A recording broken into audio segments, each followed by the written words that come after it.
của Thích Nghĩa Màu.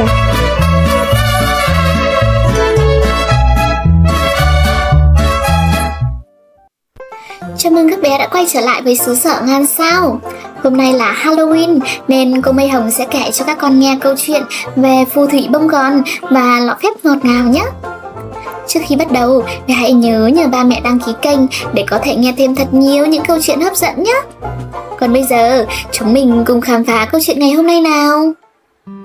Ở tận cuối ngôi làng Đom Đóm, nơi tràn ngập những bụi sao lấp lánh, có một ngôi nhà nhỏ được làm bằng bánh quy, mái lợp kẹo bông gòn và ống khói thì lúc nào cũng tỏa ra mùi vani kem béo ngọt. Đó chính là ngôi nhà của phù thủy bông gòn, cô phù thủy nhỏ nổi tiếng với những chiếc bánh ngọt thơm lừng. Bông gòn khác hẳn với những phù thủy khác trong làng. Trong khi các bạn phù thủy rất giỏi phép thuật, bay bằng chổi hoặc làm thuốc biến hình, thì bông gòn lại thích trộn bột, đánh trứng và trang trí bánh kem. Cô thường nói, mỗi chiếc bánh ngọt ngào đều chứa phép màu kỳ diệu của riêng nó đó. Chỉ vài hôm nữa thôi là tới ngày Halloween, ngày lễ quan trọng nhất của làng Đom Đóm. Tất cả các phù thủy trong làng đều rộn ràng chuẩn bị cho lễ hội phép thuật kỳ diệu, nơi mọi phù thủy sẽ trổ tài tạo ra những phép thuật ấn tượng nhất. Ai nấy đều tập trung ở quảng trường bí ngô. Có người làm phép thổi ra hàng trăm quả bí ngô biết hát, có người lại tạo ra những cơn mưa sao lấp lánh. Chỉ riêng bông gòn vẫn ngồi trong bếp trước lò nướng ấm áp của mình. Cậu định mang gì tới cho ngày lễ Halloween vậy bông gòn? Chổi nhỏ, cây chổi biết nói của cô hỏi. Bông gòn liền tươi cười đáp, ồ, mình sẽ chuẩn bị một món bánh tuyệt vời cho ngày hội, vì mình tin rằng sự ngọt ngào sẽ mang tới phép màu. Trên kệ bếp của bông gòn có một lọ thủy tinh nhỏ xinh, cột duy băng màu hồng. Trên có ghi dòng chữ, lọ phép ngọt ngào, chỉ dùng khi bạn thật lòng. Đó là món quà mà bà phù thủy già tặng cho bông gòn từ lâu, nhưng cô chưa bao giờ dám mở ra vì chẳng biết phải dùng thế nào.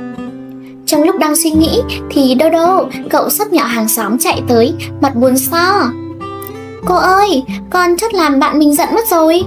Con lỡ tay làm rơi mất cây bút chì của bạn Lily.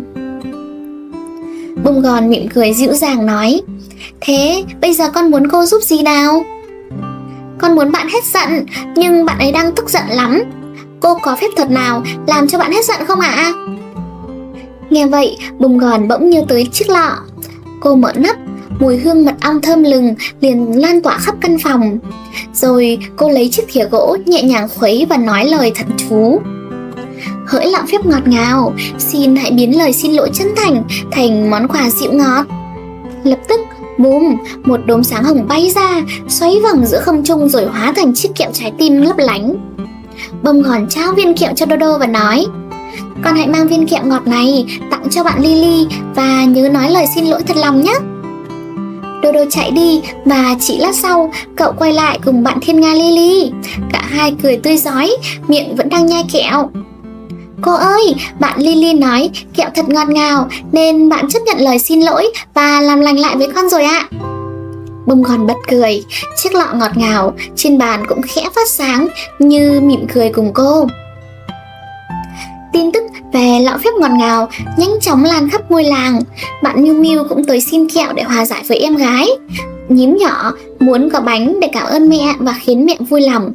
Còn bạn gấu béo thì muốn tặng kẹo cho người đưa thư, người luôn làm việc vất vả mỗi ngày.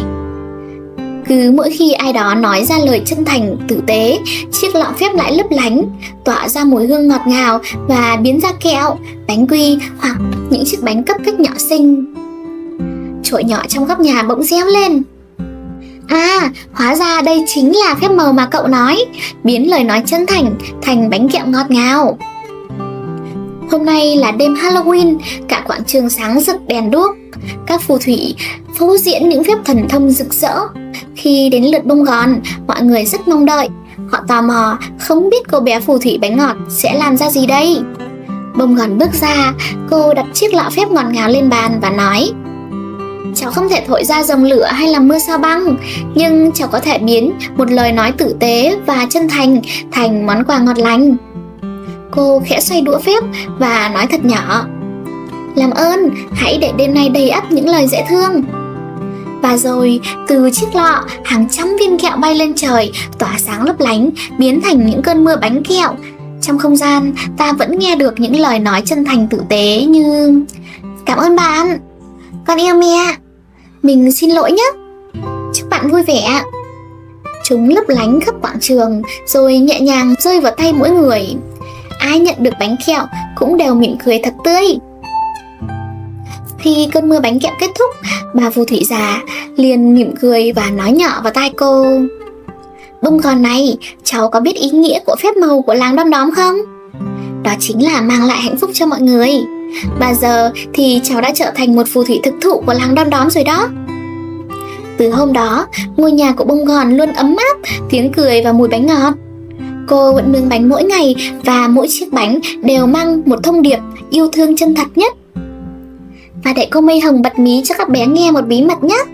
Chỉ cần bé ghé qua nhà bông gòn vào dịp Halloween thì bé sẽ được cô phù thủy nhỏ tặng cho một chiếc bánh kem bí ngô cùng câu nói: một chút ngọt ngào cho một ngày lễ thật tuyệt vời nhé. Vậy là câu chuyện đã kết thúc rồi. Các bạn nhỏ ơi, bài học rút ra từ câu chuyện ngày hôm nay là gì nhỉ? Một lời nói tử tế cũng chính là phép màu. Khi bé dùng chiếc miệng xinh xắn để nói lời xin lỗi, cảm ơn hay nói lời yêu thương, bé đang làm cho thế giới trở nên ngọt ngào hơn đấy. Còn bây giờ, chúc bé một ngày Halloween thật ngọt ngào nhé.